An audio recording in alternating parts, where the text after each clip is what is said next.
Le grand problème qu'on a aujourd'hui dans notre jeunesse, c'est qu'ils ne pensent jamais aux conséquences des péchés.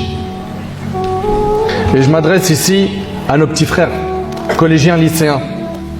Écoutez attentivement ce que j'ai à vous dire, s'il vous plaît.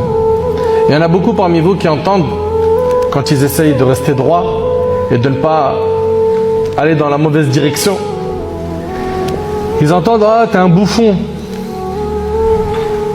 Vas-y, lui, laisse tomber, c'est même pas un mec, c'est une fille.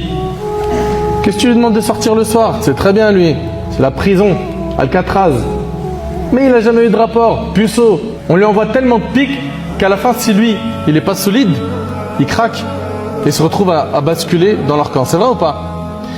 Ces petits frères et ces petites sœurs, ce que j'ai à leur dire, moi, c'est que ces gens qui disent que vous vivez dans une prison, eh ben, acceptez ce terme, ok? Et concentrez-vous sur vos études. Concentrez-vous sur vos études. Vos parents, par la grâce d'Allah Azza wa Jal, ils ont, eux, mâché le boulot pour vous. C'est-à-dire quoi? Toi, tu n'as pas à aller travailler pour payer le loyer, l'électricité, n'est-ce pas? L'eau, les vêtements. Ton père, ta mère, ils s'occupent de tout. Ton repas, il est prêt. Quand tu as besoin de quelque chose, par la grâce d'Allah, aujourd'hui, tu l'as facilement.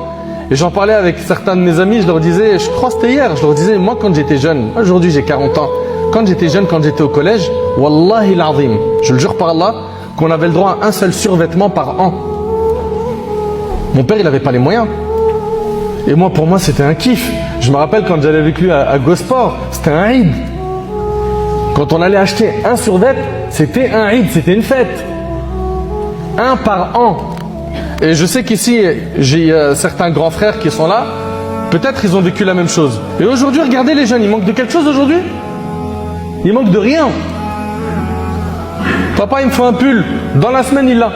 Je veux un manteau. Dans la semaine. Je veux une paire de baskets. Dans la semaine. Même s'il va serrer la ceinture, il ne va pas manger. Le père, il sacrifie. La mère, elle sacrifie.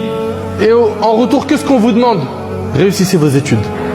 Et acceptez d'être dans cette prison entre guillemets de laquelle on vous parle, et rendez-vous plus tard, dans 5 ans, toi qui as 15 ans par exemple, ou dans 10 ans, ok?